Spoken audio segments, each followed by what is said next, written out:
Ayan nga guys, ang naglaro ngayon, February 3, sa Itbulaga Therapy is walang iba, kundi si Mr. Agamulak. Andun siya sa Itbulaga kanina para i-promote ang kanyang upcoming pelikula with Miss Julia Barreto, yung Ikaw Pa Rin Ang Pipiliin Ko this coming February 7.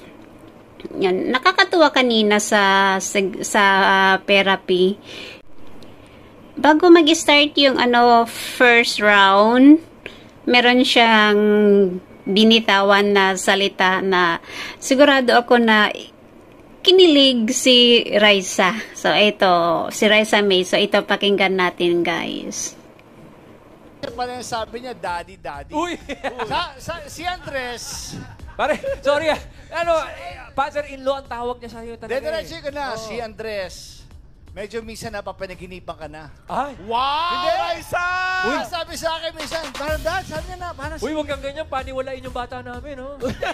Kaya nga, sana maimbitahan nyo. Hindi ko lang alam, sana imbitahan nyo si Andres para makita naman sila ni Raisa naman. Di ba? Ang magandang imbitasyon, yung imbitasyon para sa movie niyo, O, di ba? O, sinong hindi kikiligin doon? Pero hindi rin nagpahuli si Raisa, di ba? Meron din siyang ito, sumagot din siya. So, ito yung sagot din niya dyan kanina sa first round. Teka, Raisa, hindi pwede pick me. Dapat siyang Mamimili mamimili. talaga. Hindi pwede yung nagbibigay ka ng clue, pick me. Hindi, bossing. Hindi po dito. Ano? Please pick me as your daughter-in-law! Dad, happy na Valentine's! Ano height ni Andres?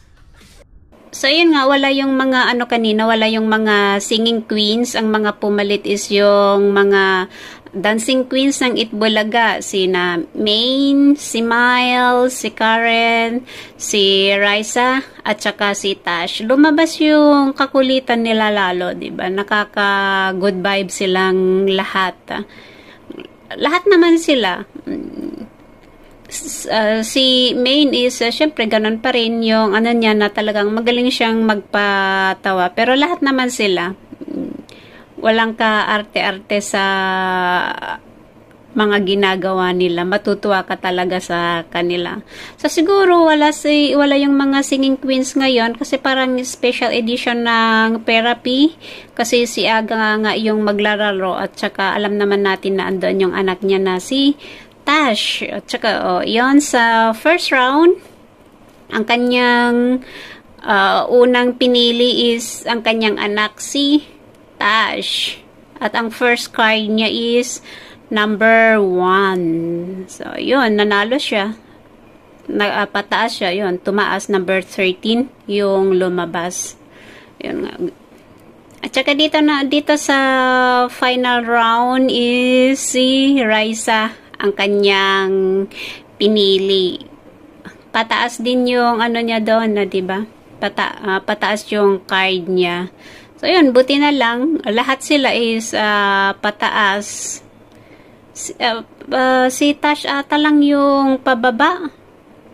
Pagdating din kay Raisa, yun, pataas siya. So, nanalo siya ng 50,000 na doble yung kanyang pera. Isang beses lang ata siyang nagkamali. Yung sa number 8. Ang kanyang napanalunan na 50,000, binigay nila, bumunot sila ng 5 winners sa audience ng tig 10,000. So, ayan guys, yung mga andyan sa Pinas, manood kayo ng Ikaw Pa Rin Ang Pipiliin Ko, showing sa ngayong February 7. So, thank you guys for watching.